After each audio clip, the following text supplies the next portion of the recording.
Hello, hello, hello. Mapagpalang araw po sa ating lahat. Kumusta po kayo? Sana nasa mabuti po kayong kalagayan. For today's video, gagawa po tayo ng sweet Oreo. Marami na po akong upload nito. Kaya lang, yung mga bagong followers ko para mapanood din nila kung paano ang gawin. Ito po, maliit lang na siniya. Ibig sabihin ng siniya, tray. Maliit lang na tray ang paglalagyan ko, kaya binawasan ko yung dati kong ingredients na mga dati, basta binawasan ko yung mga ingredients ko dati. Ngayon ginawa ko lang na ang carry ay 5 kasi maliit lang na siniya yan. So ang kumakain lang naman si Papa lang naman, tapos binibigyan niya ako, hindi naman ako mahilig kasi sobrang matamis. At saka is 5 carry, isang Dream Whip, at saka isang caramel. Yan po ang mga ingredients niya. Kaya kung yung mga gustong gumawa na po. Isang 5 carry. Depende yun sa kalaki ng siniya, ng tray. Kasi maliit lang yung tray. Mamaya makita nyo, papakita ko. 5 carry, isang caramel, isang Dream Whip, tsaka kalahating condense. Kalahati lang po yan. Tinago ko yan kasi yan yung tira ko noong unang ginawa ko. Tsaka isang cream. Pero ang lahat ng magagawa po natin dyan ay gagamit po natin dyan 2. Isang cream, kalahating condense, 5 carry, isang Dream Whip, isang caramel. Yan. Tapos i-blender po natin yan hanggang sa mag-combine ang mga ingredients. At saka magiging soft po yan, parang may bula-bula na, para malambot po yan.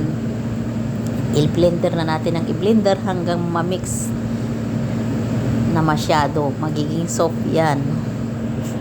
Mag-blender na tayo. Ganyan ang gusto ko na gamitin kasi yung blender na talaga mahirap kasi maraming matitira sa blender kasi maraming hindi mo makukutkot lahat kasi maraming singit-singit. Yan, ayang ginagamit ko na yan, makukuha ko lahat kasi walang singit pagsisingit-singitan ng mga mixture natin. Tsaka maglalagay na po tayo ng fresh milk. Ididip natin yung Oreo. Ewan ko kung ilang ilang pirasong Oreo ang nagawa ko dyan. Kasi ang ginagawa ko, lahat ng may butas-butas, nilalagyan ko po. Kahit para yung sauce niya mamaya, yung toppings niya, hindi lulusot sa kasi bilog yan eh. Kahit idikit mo, meron ding may mga butas-butas din. Hindi po siya nakasagad-sagad na dikit-dikit kasi sa mga gitna-gitna yan, kaya nilalagyan ko ulit ng Oreo yan para walang kang makita na butas, para hindi lulusot yung toppings mamaya pag maglagay tayo ng toppings. Ganyan lang po, napakadaling gumawa.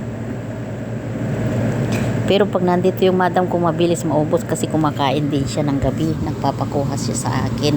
Ngayon wala siya. Kaya maliit lang yung ginagawa ko. Madali lang naman gawin yan. Yan yung tinatawag na cake Oreo. Yan.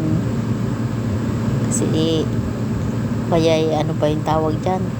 Kasi hindi na yan niluluto, basta pagkatapos mong gawin na ganyan, ilalagay mo lang sa ref para po siya lumamig.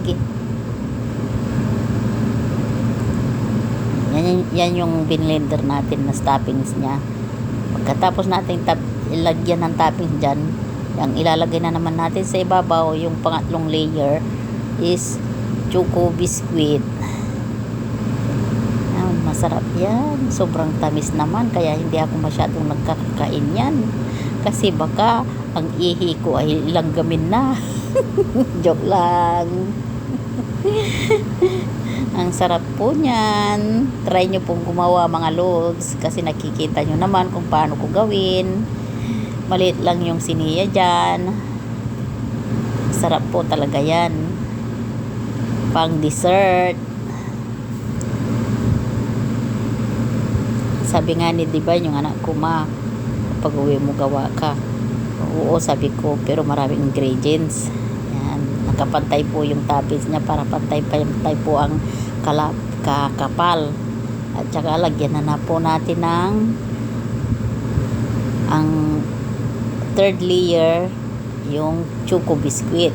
Kahit na ano pong biscuit dyan, basta choco, pwede rin yung Graham kung gusto nyo. Kasi sa atin, ang choco biscuit dyan, mga Graham, alam ko, dyan sa Pilipinas, yung mga, ano naman dito, yung choco na ganyan. Baka wala naman sa Pinas yung choco na ganyan. Ang Oreo meron. Pero, ang mahal ng Oreo dyan, pag uuwi ako, inshallah, magdadala ako. Tapos gagawa ako ng ganyan.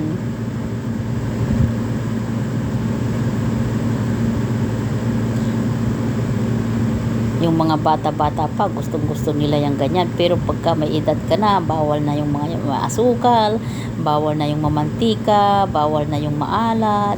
Ang dami ng bawal pagka may edad ka na. Kaya ako, hindi ako nagkakakain yan talaga. Yung nga, pag magkape nga ako, halos wala ng asukal. Kalahating kutsarita na lang. Yan. Tapos na, ang susunod na naman natin, yung toppings na naman natin. Pang ilan na, pang 4th layer na yan. Tapos sa pinakaibabaw niya chocolate, pang 5 layer na.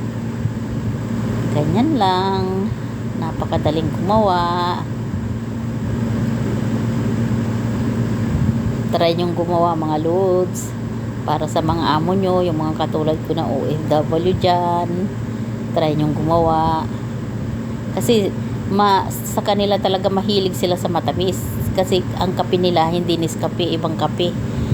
Kaya tapos hindi nila nilalagyan ng asukal. Kaya pag kumakain sila ng matatamis, may kape kasama ang kape.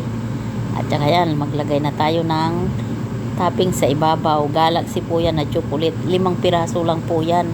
Pero pagka yung malaki na siniya na ginagawa kong dati, 8 ang ginagamit ko. Kaya 7. Sa ngayon, 5 lang ang ginagamit ko. Kasi maliit lang yung siniya. At saka isang cream. Nilalagyan talaga ng cream yan kasi para ano siya, hindi siya malapot. Kasi pagka walang cream, ang lapot-lapot, mahirap po siyang i-spread. Kaya nilalagyan talaga ng cream. Yan, magkano na yung Galaxy na 5. Yung chocolate, ang mahal-mahal. Ewan ko kung magkano na. O, tapos yung mga ingredients pa niya. Yan, isang cream po ang nilagay ko dyan. Ang mahal ng bilihin sa Pinas. Pwede gawin mo yan pag araw ng Pasko.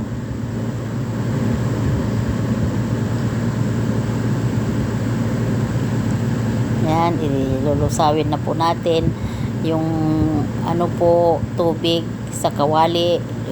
Kumukulo na. Nagpakulo muna ako ng tubig bago ko ilagay yan. Ang sarap. Hanggang haluin natin ng haluin para hindi po siya tumuyo doon sa ano ng kawali hanggang sa malusaw at maghalong chocolate. Maganda pagka maganda pagka hindi siya masyadong malapot. Kasi pagka malapot, mahirapan kang mag-spread dyan sa topping sa ibabaw. Yan, ganda, sarap. Ganyan lang, very easy. Maliit yung siniya dyan, maliit lang yan. Yung hindi gaya nung iba nung una na ginagawa ko na malaki. Ang carry doon piraso. Tapos 2 Dream Whip, 1 caramel.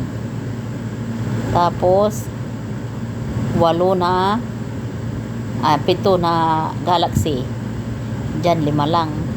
Kung hindi siya 7, 8 ganon. Pero kadalasan na ginagawa ko maliit lang na siniya. Kaya 5 piraso lang na Galaxy. Madali lang. Very easy na gawin. Hindi ka na maglalagay sa puron. Hindi mo na siya iluluto sa puron kasi sweet nga yan. Pero yung mga ibang sweet din na niluluto talaga siya sa puron para